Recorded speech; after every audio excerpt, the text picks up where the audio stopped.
నమస్తే. 10వ తరగతి పరీక్షలు ఈ నెల 18వ తారీఖు నుంచి ప్రారంభం కానున్నాయి. తల్లిదండ్రుల్లోనూ పిల్లల్లోనూ పరీక్షల గురించి రకరకాలైనటువంటి సందేహాలు వస్తున్నాయి. పిల్లలు ఎన్ని మార్కులు తెచ్చుకుంటారు, ఎలా రాస్తారు, అనుకున్న మార్కులు వస్తాయా లేదా, ఒకవేళ కానీ తేడా వచ్చినట్లయితే నలుగురిలో ఎలా ఉంటుంది, భవిష్యత్తు ఏమవుతుంది, అనేక సందేహాలు పిల్లలకి తల్లిదండ్రులకి రావడం అత్యంత సహజం. పిల్లల చదువు గురించి పరీక్షల గురించి నేను కొన్ని పుస్తకాలు రాయడం జరిగింది. అది చాలామంది తెలుసు. ఎలా చదవాలి, అలా సాధించాలి అనే ఒక పుస్తకం రాయడం జరిగింది. అది కన్నడ భాషలో కూడా అది ట్రాన్స్లేట్ అయింది వాసన పబ్లికేషన్ ద్వారా. అదేవిధంగా పిల్లల చదువు పేరెంట్స్ బాధ్యతే అని చెప్పి పిల్లల చదువు గురించి అది ఏ రకంగా జాగ్రత్త తీసుకోవాలి, పేరెంట్స్ తాలూకు రెస్పాన్సిబిలిటీస్ ఏంటి, ఇటువంటి విషయాలు ఈ పుస్తకం ఇవ్వడం జరిగింది.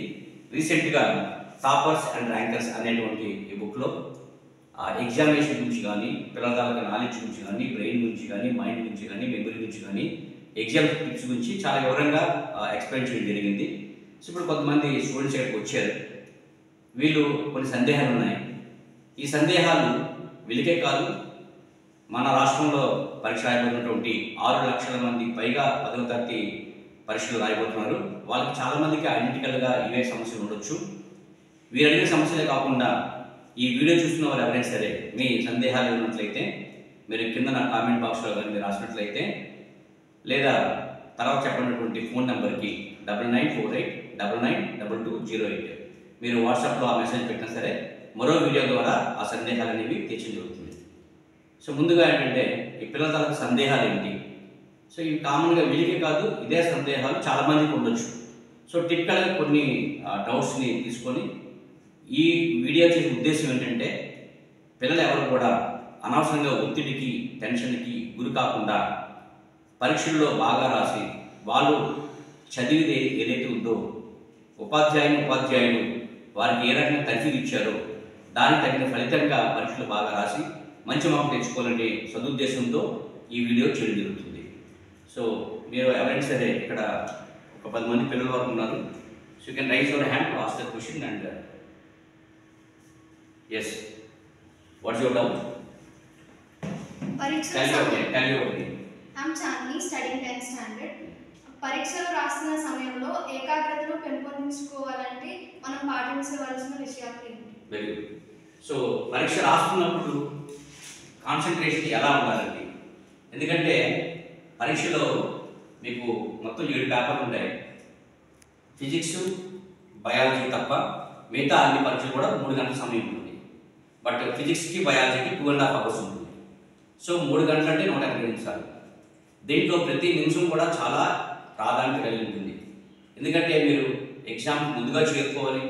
ఆ 180 నిమిషంలోనే మీకు ఓఎంఆర్ షీట్ ఇవ్వడం కానీ, లేదా ఆన్సర్ బుక్లెట్ ఇవ్వడం కానీ, ఇన్విజిలేటర్ వచ్చి మీతో సంతకం చేయించుకోవడం కానీ, తర్వాత ఇతర ఆన్సర్ షీట్స్కి సంబంధించి ఎడిషన్ షీట్ మీకు వేరే ఉండదు, సంతకాలు తీసుకోవడం అటెండెన్స్ షీట్స్లోని, ఇలా ఒక 5 నుంచి 10 నిమిషాల నుంచి కూడా అవడానికి కూడా అవకాశం ఉంటుంది.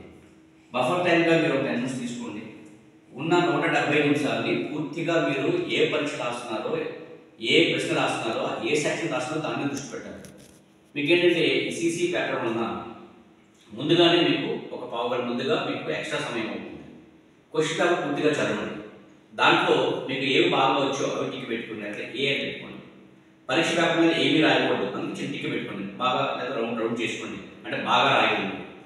మీకు కొంచెం సందేహాస్పదంగా ఉంది వాటిని కొంచెం వేరే ఒక రౌండ్ చేసుకోండి. మీకు అసలు రావు లేదా గుర్తు రావట్లేదు అన్నట్టు అలా పెట్టండి. సో సెక్షన్ వైజ్గా రాసి సెక్షన్ 1, సెక్షన్ 2, సెక్షన్ 3, సెక్షన్ 4 ఉంటుంది. సో 170 నిమిషాలని ఎన్ని మార్కులకి ఎన్ని సెక్షన్లకి విభజించాలి. ఆ ప్రశ్న రాస్తున్నప్పుడు దాని మీద దృష్టి పెట్టండి. ఈ ప్రశ్న రాస్తున్నప్పుడు వేరే ప్రశ్నలు ఆలోచించినట్లయితే దానికి సంబంధించిన మ్యాటర్ మీరు కూడా అడిగే అవకాశం ఉంది. సో రాస్తున్న పరీక్ష, రాస్తున్న ప్రశ్న, దాని సమాధానం, అది 1 mark question, 2 marks question, 4 marks question, 8 marks question. ఎప్పుడైతే మీరు దాని మీద దృష్టి పెట్టనుకోండి, ఇతర అంశాలు ఆలోచించకుండా ఉండండి. పక్క వాళ్ళు ఏం రాస్తున్నారు, లేదా ఇంగ్లీష్ వచ్చారా, వరండాలో నుంచి ఆడొస్తున్నారా, ఇటువంటి అనవసర విషయాన్ని ఇటువంటి వస్తు కూడా దృష్టి ఉంచుకోవద్దు. ఎప్పుడైతే మీరు ఫోకస్గా ఆ క్వశ్చన్ పేపర్, అందులో క్వశ్చన్ ఆన్సర్ మీద దృష్టి పెట్టినట్లయితే మీరు బాగా రాయగలుగుతారు. తప్పనిసరిగా వాచ్ మీరు తీసుకెళ్ళండి. ఈ మధ్య ఎలక్ట్రానిక్ వాచెస్కి అలౌ చేయదు మీకు. అదేవిధంగా ఎగ్జామినేషన్ హాల్లో కూడా ప్రతి అరగంటకి బెల్ కొట్టుకుంటారు. సో టైం సెట్ చేసుకుంటూ ఇక టైం అయిపోతుంది, తక్కువలో ముగించండి, టైం ఉంది, కొంచెం ఎక్కువ మ్యాటర్ రాయండి. సో అన్ని ప్రశ్నలని 4 సెక్షన్లో ఉన్నటువంటి అన్ని ప్రశ్నలు కూడా ఇచ్చిన సమయంలో కూడా ఏ ప్రశ్న మీద దృష్టి పెడుతూ మీరు ఆన్సర్ రాయాలి. మీరు ఇట్ ఈస్ 1 మార్క్ క్వశ్చన్ అనుకోండి, write 1 line or 2 lines. 2 marks అనుకోండి, మోర్ దెన్ 6 లైన్స్ రాయాలి. 4 మార్క్స్ అనుకోండి, 1 పేజ్ వరకు రాస్తారు. 8 to 10 lines on more than అలా అరౌండ్ 1 పేజ్ రాస్తారు. 8 మార్క్స్ అనుకోండి, according to the answer that you right. So given టైంలో ఇచ్చిన క్వశ్చన్స్ని మీరు రాయడానికి దృష్టి పెట్టినట్లయితే సమయం అనవసరంగా వదలడానికి అవకాశం ఉండదు. మీరు ఏ ప్రశ్న రాస్తున్నారో దాని సమాధానం దృష్టి పెట్టండి తప్ప తర్వాత రాయబోయే విషయం నుంచి కానీ లేదా రేపటి ప్రశ్న నుంచి కానీ ఎటువంటి విషయంలో ఆలోచన చేయవద్దు. పక్క వాళ్ళు ఏం రాస్తున్నారో అది కూడా చూడదు. అండ్ తప్పనిసరిగా ఏకాగ్రత ఒకే అంశం మీద దృష్టి పెట్టాలి. ఫోకస్ అంటాం, FOCUS, finishing 1 course of action until succeed. ఏ ప్రశ్న రాస్తున్నామో దాని మీద దృష్టి ఉండాలి, అంతే. నెక్స్ట్ ఇది కూడా కూర్చున్నాను. I'm K Sake studying 10th standard. Sake చెప్పు. పరీక్ష రాస్తుండగా మనకి ఏదైనా గుర్తు రాకపోతే మనం ఏం చేయాలి? Very good. సాధారణ ఏంటంటే మీకు చెప్పండి, మీరు సంవత్సర కాలంగా చదువుతున్నారు. ఇంచుమించుగా ప్రతి పాఠశాలలో కూడా 3 నెలల ముందుగానే చాలా మంది సిలబస్ అయిపోయింది. నెంబర్ ఆఫ్ టైమ్స్ రివిజన్ చేశారు, number of hope exams conduct చేశారు. కానీ ఎగ్జామినేషన్ హాల్కి వచ్చేసరికి తప్పనిసరిగా ఏదో ఒక సందేహం రావడం వల్ల కానీ లేదా సెల్ఫ్ డౌట్ వలన రాస్తున్న ప్రశ్న మధ్యలో ఆగిపోవడానికి అవకాశం ఉంటుంది. అటువంటి సమయంలో దాని గురించి తర్వాత పట్టుకోకుండా leave some space, start with the next question. దాని గురించి టైం వేస్ట్ చేసుకుంటే మిగతా ప్రశ్న మీద అది ఇబ్బంది పడే అవకాశం. కాబట్టి అది ఎక్కడి వరకు వచ్చిందో అక్కడ ఆపండి, నెక్స్ట్ క్వశ్చన్ రాయండి. ఈలోగా సబ్ కాన్షియస్ మైండ్ దాని మీద దృష్టి పెట్టుకోండి. సో ఒక లైటింగ్ లాగా మీరు దాని తాలూకు ఆలోచిస్తుంది, అప్పుడు అది కూర్చోండి. లేదా మొత్తాన్ని పూర్తి చేసిన తర్వాత ఇంకా గివెన్ టైం ఉన్నట్లయితే అప్పుడు దాని సమాధానాన్ని రాయడానికి ప్రయత్నించండి. అంతేగాని రావట్లేదు కదా అని దాని మీద దృష్టి పెట్టుకుండదు. పర్టికులర్గా మ్యాథ్స్లో మీకు ఇబ్బంది ఏర్పడుతుంది. ఒక సమ్ మధ్యలో ఆగిపోయినట్లయితే ఇంగ్లీష్ స్టక్ అయిపోతారు. Leave it there, go to the next one. Meanwhile ఆటోమేటిక్గా సెర్చ్ చేయలాగా ఈ సబ్ కాన్షియస్ మైండ్ ఆన్సర్స్ మీకు లైటింగ్లో గుర్తుకొస్తుంది. Then you can complete that answer. So don't waste that entire examination for the sake of 1 question. Okay, next. Yes. Sir, myself Jilavanya, studying 10th standard. Yeah. Sir, my doubt is పరీక్షల సమయంలో ఎటువంటి diet పాటించాలి? Very good. Diet is very very important. తిండి కలిగితే కంట కలదు, కంట కలవాడు ఏది మనిషి, కరెక్టే. కానీ పరీక్షలలో మనం 3 hours ఉండాలి, దానికి ఎనర్జీ కావాలి. మీకు 9 to 12:30 ఎగ్జామ్ ఉంటుంది. 12:30 అంటే ఇంటికి వచ్చేసరికి 1:15, 1 hour, 1 o'clock or 1:15 ఉంటుంది. అంటే మీరు ఉదయం తినేటువంటి తిండి తర్వాత ఆ తిండి అనేది తింటే మీకు ఎనర్జీ అంతవరకు ఇవ్వాల్సి ఉంటుంది. అది దృష్టి ఉంచుకోండి. ముఖ్యంగా పరీక్ష సమయంలో మీరు హోటల్ ఫుడ్ కానీ ఫంక్షన్స్ కానీ ఆ ఫుడ్ తీసుకోవడానికి ప్రయత్నించండి. తప్పనిసరిగా ఆహారం 3 రకాలు ఉంటాయి. తామసిక ఆహారము, రాసిక ఆహారము, సాత్విక ఆహారము. దాని గురించి అంత గౌరవం వద్దు, కానీ వెజిటేరియన్ ఫుడ్ తీసుకోండి. మసాలా కానీ లేదా కారపొడులు కానీ కారం కానీ ఊరగాయ కానీ అటువంటి వాటిని తీసుకోండి. ఎందుకంటే మన తనకి డైజెస్టివ్ ట్రాక్ చాలా సెన్సిటివ్గా ఉంటుంది. ఆ సమయంలో మనకి కొంచెం ఇబ్బంది పెట్టే అవకాశం ఉంది. కాబట్టి వీలైనంత వరకు సాత్విక ఆహారం తీసుకోండి. మార్నింగ్ ఆయిల్ ఫుడ్ కాకుండా ఇడ్లీ కానీ పెరుగన్నం కానీ సో అలా లైట్ ఫుడ్ తీసుకోవడం ప్రయత్నించండి.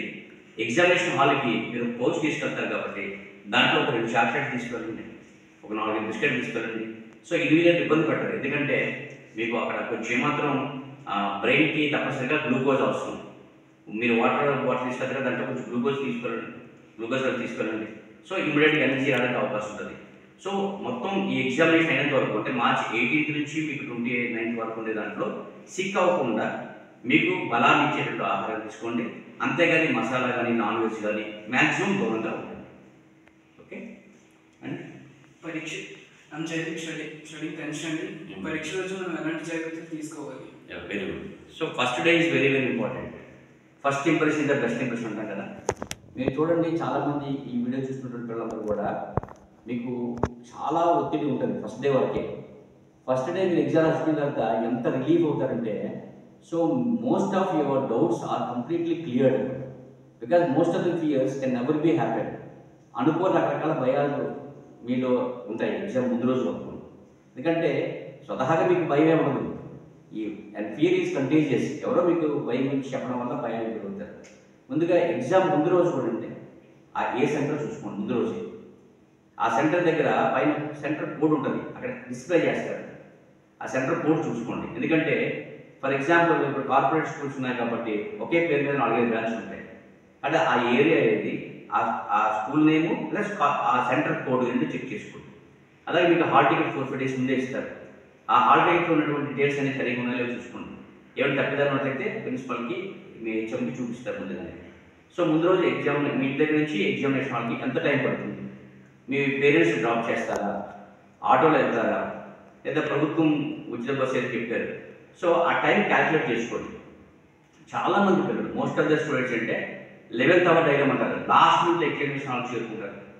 అలా వద్దు. ట్రైల్ రన్ లాగా ముందు రోజు నాడే ఫర్ ఎగ్జాంపుల్ మీరు 9 అంటే 8:30 కల్లా అంటారు కాబట్టి ముందు రోజు ఆ రోజు ఎగ్జామ్ అనుకొని ఇంటి దగ్గర బయలుదేరి ఎంత టైం పడుతుందో చెక్ చేసుకోండి. దాని తగ్గట్టుగా మీ పేరెంట్స్ ప్లాన్ చేసుకుంటారు. ఒకవేళ మీరు కొంతమంది గుళ్ళకి గోపురాలకి వెళ్తారు, వెళ్ళాలి. ఎందుకంటే ఈ సమయంలో భక్తి కూడా చాలా పుట్టుకొచ్చిస్తుంటుంది. అది ముందు 2 రోజుల ముందు చూసుకోండి. ఎగ్జామ్ రోజు గుడికి వెళ్ళి అక్కడ మీరు పూజ చేయించుకొని వెళ్దాం ఆ కార్యక్రమం పెట్టి, ఎందుకంటే అక్కడ లేట్ అయింది అనుకోండి చాలా ఇబ్బంది పడ్డారు కావచ్చు.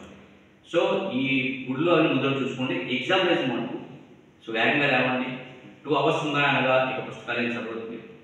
ఫ్రెష్గా తయారైన తర్వాత బ్రేక్ఫాస్ట్ చేసిన తర్వాత మీరు ముందుగానే బయలుదేరండి. సో సీ దట్ ఒక 15 minutes ముందుగా ఉండాలంటే 8:30 సెంటర్గా ఉండాలి. కానీ మీరు 8:15 ఉండండి. 10 minutes వెయిట్ చేయండి, ప్రాబ్లం లేదు. ముందు అక్కడికి వెళ్ళిన తర్వాత ఎగ్జామినేషన్ హాల్కి వెళ్ళిన తర్వాత చూసుకొని మీ ప్లాన్స్ మీద ఎటువంటి మెటీరియల్ రాయించుకోకూడదు. మీరు దానిలో చాలామంది దారిలో చదువుకోవడానికి పట్టుకుంటారు. బుక్స్ కూడా మీ పేరెంట్ డ్రైవ్ చేస్తుంటే వీటి మీద బుక్స్ పెట్టి ఎవరు చదువుతుంటారు. అవేం చేయదు. Stop before 1 hour. 1 hour 2 hours ముందే చదవడం ఆపండి. ఎందుకంటే give some rest your mind. It calculates everything and remembers everything అన్నమాట. సో ఎగ్జామినేషన్ హాల్కి వెళ్ళిన తర్వాత ఇన్విజిలేటర్ వస్తుందో అది మిస్ చేయండి. తర్వాత చూసుకోండి. మీ తర్వాత హాల్ టికెట్ ఇచ్చినటువంటి బుక్లెట్ ఇవన్నీ సరిపోయేలా చూసుకోండి and start the exam. Be as calm as possible. ప్రశాంతంగా మనసు ఉంటే మీకు లోన ఆలోచనలు వస్తాయి, ఎటువంటి భయాలు రావు, మీకు ఇన్డెప్త్ నాలెడ్జ్ కూడా బయటకు కావచ్చు. Okay, yes. My doubt is exam హాల్లో మన డౌట్స్ని ఇన్విజిలేటర్ క్లియర్ చేస్తారా?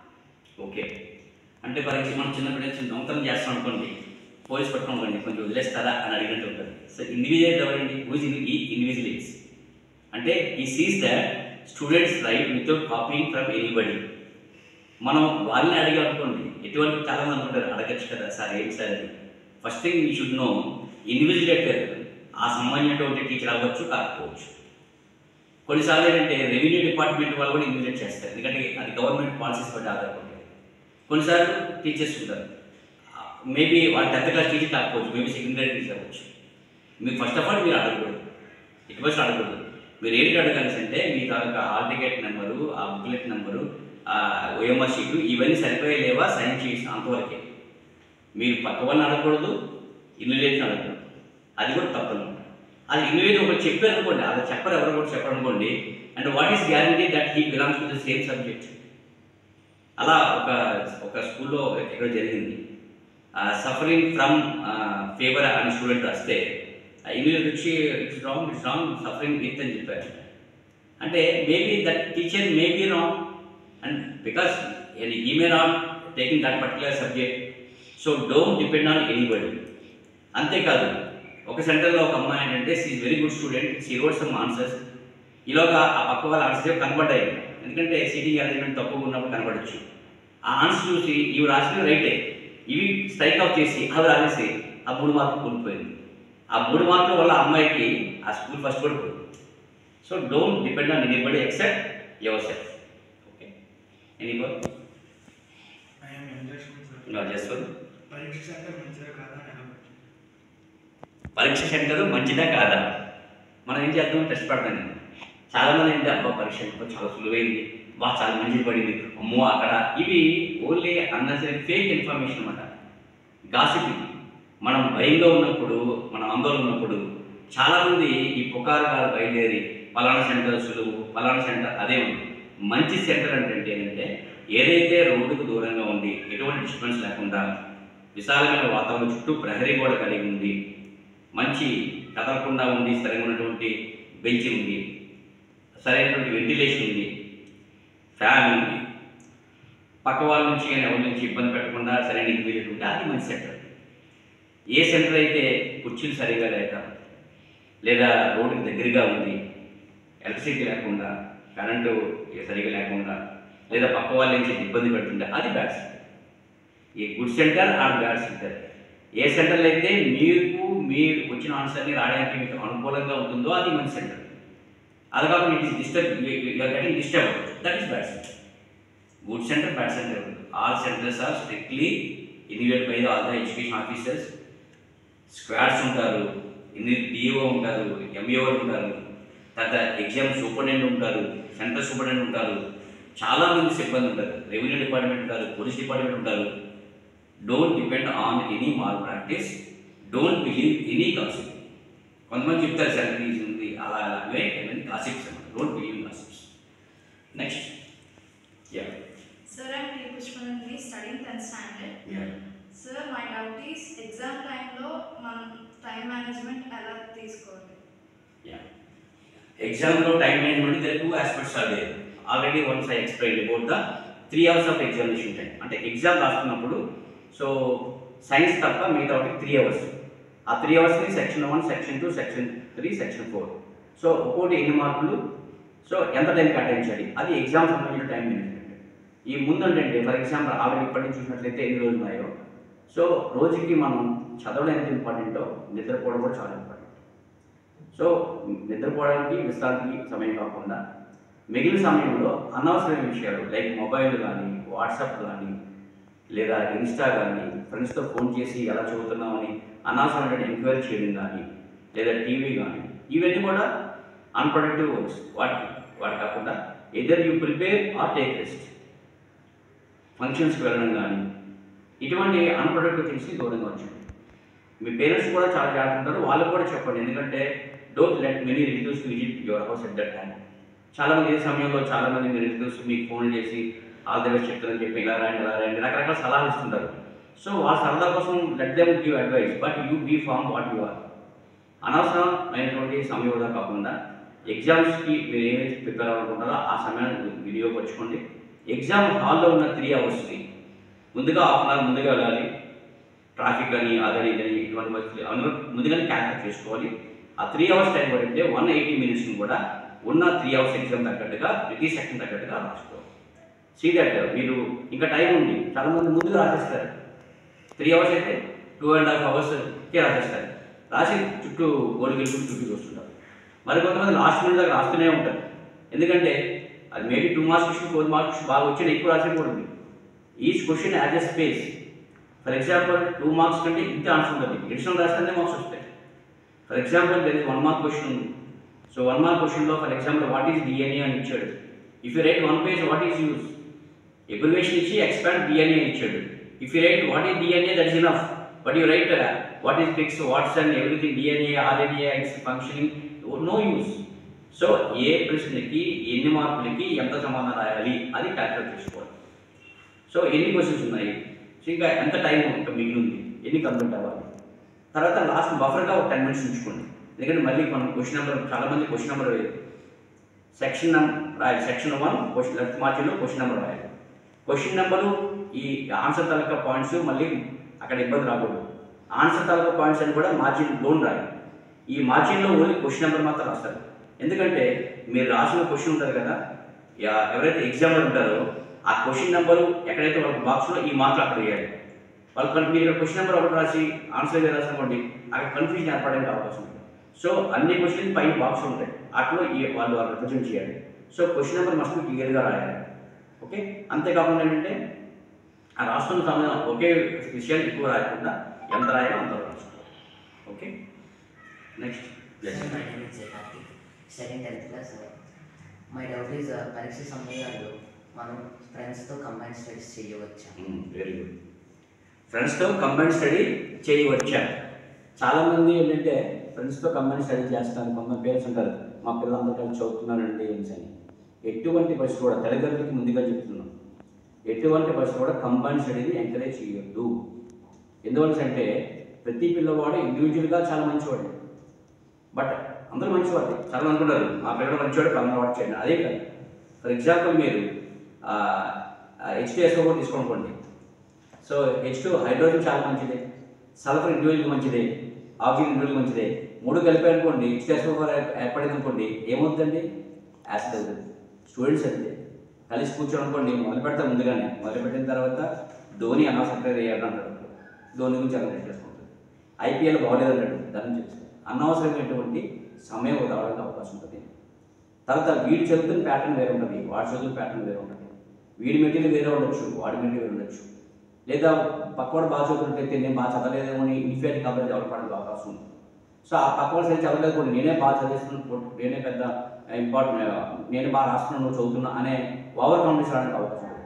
So don't let your child to have combine studies with their friends. ఇండివిజువల్గా మీ సమక్షంలోనే, మీ యొక్క పర్యవేక్షణలోనే మీ పిల్లలు చదువుకున్నట్టుగా చూడండి. My name is Sasabrata, studying in 10th class. Yeah. My doubt is పరీక్షల సమయంలో మనం ఎంతసేపు నిద్రపోవాలి? పరీక్షల సమయంలో ఎంతసేపు నిద్రపోవాలి? నిద్ర అవసరం చాలా చెప్తారు, ఎక్కువసేపు పడుకోవాలి అంటే. అసలు పడుకోకూడదు. బర్నింగ్ మిడ్ నైట్ ఆయిల్ అంటారు. బర్నింగ్ మిడ్ నైట్ ఆయిల్ అంటే రాత్రంతా మెలుగుండి చదువుతారు కొంతమంది, పరీక్షల్లో పడుకుంటారు. So 6 hours of sound sleep అవసరం. Sound sleep. మీరు మధ్యాహ్నం 1 గంటకి ఎగ్జామ్, 12 ఎగ్జామ్ అవుతుంది, ఇంటికి వచ్చేసరికి 1 గంట అవుతుంది. వచ్చిన వెంటనే మిగతా ఫ్రెండ్స్కి ఫోన్ చేసి ఎలా రాసో అటువంటి డిస్కషన్ ఏం లేకుండా ఏం చేయాలంటే మీరు భోజనం చేసి పడుకుంటుకోండి. ఒక 1/2 hour 1 hour పడుకోండి. ఫిజికల్గా నిద్ర వచ్చి రాకపోయినా ఫిజికల్గా ఈ లో on the floor or bed. So మీకు మజిల్ టెన్షన్ అంతా కూడా ఫ్రీ అవుతుంది. నైట్ టైం ఎటువంటి పరిస్థితి అంటే 9:30, 10 తర్వాత చదవద్దు ఎగ్జామ్స్ టైంలో. ఎర్లీ మార్నింగ్ లేవాలి, ఎందుకంటే మార్నింగ్ 4 నుంచి 9 వరకు న్యూరాన్స్ 100% యాక్టివ్ ఉంటాయి. అందుకే సైకలాజికల్గా neurons are active 100% between 4 AM and 9 AM. దానికి మనం పెద్దలు చెప్తున్న బ్రహ్మకాలము, బ్రహ్మముహూర్తం ఉంటాయి కదా, దట్ ఇస్ ద రీజన్ అనమాట. కాబట్టి ఇంకా నిద్ర చాలా అవసరం. ఎందుకంటే మెలోటోనిన్ అనే ఒక హార్మోన్ ఉంటుంది, అది రిలీజ్ అవ్వడం ఏంటంటే అది మనతో చదివిన విషయాలన్నీ కూడా క్రోడీకరించుకోవడానికి, మన తాలూకా మైండ్ అనేది ప్రెజెంట్గా పనిచేయడానికి, తన నర్వస్ సిస్టమ్ కానీ మజిల్ సిస్టమ్ కానీ సరిగా బ్యాలెన్స్ ఉండడానికి అది ఉపయోగపడుతుంది. సో నిద్ర అనేది చాలా అవసరం. అతి నిద్ర మతి హాని, అసలు నిద్ర లేకపోవడం మొత్తానికి హాని. కాబట్టి don't have more sleep or don't simply keep on waking up throughout the night and prepare for the exam. So తప్పనిసరిగా 10 కల్లా పడుకోండి, 4కి లేవండి. మధ్యాహ్నం మటుకు 1/2 hour to 1 hour పడుకోండి ఎగ్జామినేషన్ రాసి వచ్చిన తర్వాత. Yes, study 10th class. పరీక్షలు రాసిన తర్వాత తీసుకోవాల్సిన జాగ్రత్తలు ఏంటి? యా, అన్నీ అయిపోయిన తర్వాత ఓకే, బోత్ క్వశ్చన్స్ అయిపోయాను. ఫస్ట్ ఆఫ్ ఆల్ చాలా మంది ఏం చేస్తారంటే ఫస్ట్ ఎగ్జామ్ చాలా టెన్షన్కి వెళ్తారు. సో మీరు అనుకున్న టెన్షన్ అక్కడ ఏముండదు, చాలా ప్రెజెంట్గా ఉంటుంది. You right the exam. So వచ్చిన క్వశ్చన్ పేపర్ కూడా మీకు అన్నీ వచ్చినాయి అనిపిస్తాయి. మీరు బాగా రాసారంటే ఓవర్ ఎగ్జైట్ అయిపోతారు. అయిన తర్వాత సో ఇంకా అందరితో ఎంక్వైరీ, అది రాసావా ఇది రాసావా, ఇంకా చర్చలు, మీటింగులు, అక్కడ మళ్ళీ సభలు, అక్కడ బహిరంగ సభలు ఏమవుతుంది. As soon as you complete the exam రాసి వచ్చినట్టునే మీ పేరెంట్ ఎక్కడో అక్కడ పికప్ ప్లేస్ చెప్పండి, అక్కడ ఉంటే బండి వేసుకుంటారు అక్కడ. అయితే ఇంటికి వచ్చేయండి. ఇంటికి వచ్చిన తర్వాత have your lunch and take sleep. కొంత నిద్ర కొంచెం పడుకోండి. తర్వాత ఎటువంటి పరిస్థితులు కూడా అంటే అది బాగా రాశాను, బాగా రాయలేదు, ఎన్ని మార్కులు వస్తాయి, మళ్ళీ తీసుకోవడం చేస్తారు. కొంతమంది పేరెంట్స్ కూడా ఏంటంటే ఆ పేపర్ తీసుకొని మళ్ళీ ఇది చెప్పు ఇది చెప్పు ఇది చెప్పు అని మళ్ళీ అన్నీ కూడా మళ్ళీ ఓరల్ టెస్ట్ పెడతారు. ఏమవుతుంది? It is completed. సో 12:30కి నీ ఆన్సర్ షీట్ రిజల్ట్ ఇచ్చిన తర్వాత ఆ ఎగ్జామ్కి నీకున్న రుణాలను తీరిపోయినట్టు. Don't think of it and focus on next exam. Second ఎగ్జామే పెట్టారు. ఒకవేళ ఇది మీరు డిస్కస్ చేసి అనుకోండి, మీరు బాగా రాసారంటే ఓవర్ కాన్ఫిడెన్స్ వల్ల నెక్స్ట్ ఎగ్జామ్ తప్పడానికి అవకాశం ఉంది. బాగా రాయలేకపోయినా మీరు ఫీల్ అయ్యి అనుకోండి, మీరు అనుకుంటే బాగా రాయలేదు అనుకోవచ్చు, దానికి ఎక్కువ మార్క్స్ రావచ్చు. అది నెక్స్ట్ ప్రిపరేషన్ ఏర్పడి అది తక్కువ మార్క్స్ రావడం కావచ్చు. So once the exam is over, don't brood over about that. Don't brood for brood over any mistake or don't be over confident up. So exams అయిపోయింది అంటే మీకు 29th అయిపోయింది. అయిన తర్వాత నెక్స్ట్ కొన్ని రోజులు రెస్ట్ తీసుకున్న తర్వాత అంతే. Success is never ending, failure is not final. So ఈలోగా ఇంటర్మీడియట్లో జాయిన్ చేయడం మంచి కోర్సులు మీ ఇంకా పేరెంట్స్ చూసుకుంటారు అనుకుంటున్నారు. So your duty see that you focus on that days exam. The exam is completed, focus on the next days. Okay, any other doubts? Okay, already మీ I think you all have the books. Yeah, ఈ books అంటే ఇక్కడ మీకు 5th chapter అంతా కూడా దీని గురించి ఉంటుంది. పరీక్ష సమయంలో తీసుకోవాల్సినటువంటి జాగ్రత్తలు. సో ముందుగా పరీక్ష ఇంకా 10 రోజులు ఉన్నాయా ఏం జాగ్రత్త తీసుకోవాలి, 2 రోజులు ఉన్నాయా ఏం జాగ్రత్త తీసుకోవాలి, పరీక్ష రోజు ఏం జాగ్రత్త తీసుకోవాలి, పరీక్ష రాస్తున్నప్పుడు ఏం జాగ్రత్త తీసుకోవాలి, పరీక్ష అయిపోయిన తర్వాత ఏం జాగ్రత్త తీసుకోవాలి. ఈవెన్ పేరెంట్స్ కూడా, పేరెంట్స్ పిల్లలు పరీక్షలు మొదలవుతున్నప్పుడు ఎటువంటి జాగ్రత్త తీసుకోవాలి, పరీక్ష అవుతున్నప్పుడు ఎటువంటి జాగ్రత్త తీసుకోవాలి, పేరెంట్స్ నుంచి డూస్ అండ్ డోంట్స్, అదేవిధంగా మీరు కూడా పరీక్షలు తీసుకోవాల్సినటువంటి జాగ్రత్తలు ఏంటి అన్ని వివరాలు కూడా 5th chapter and 6th chapter is all about examination ఉంది. సో గోత్రు ఏదో సమయంలో ఖాళీ నోట్ చేసి చూసుకోండి, నేను కూడా చూసుకోండి. ఏమైనా డౌట్ వచ్చినట్లయితే don't hesitate to ask your teacher. So ఈ వీడియో చూసినటువంటి ఇతర పాఠశాల విద్యార్థులు కూడా, so you can have this book in Telugu, పిల్లల చదువు పేరెంట్స్ బాధ్యతే. Or if your English medium student, so you can ask your principal or your teacher to consult me about this book, Toppers and Rankers. It is a new book released, Toppers and Rankers, and lot of material which is very very useful for your examination and your preparation, your memory and other things. Okay, and dear principals of the school, share this video to your students, and also parents, you can also share this video to the students those who are writing 10th class examinations. రాష్ట్ర వ్యాప్తంగా ఎవరైతే 10వ తరగతి రాస్తున్నారో విద్యార్థులందరూ కూడా మంచి మార్కులతో ఉత్తీర్ణులు అవ్వాలని అభిలషిస్తూ, ఆకాంక్షిస్తూ, ఆశీర్వదిస్తూ మీ Uday Kumar. Thank you very much.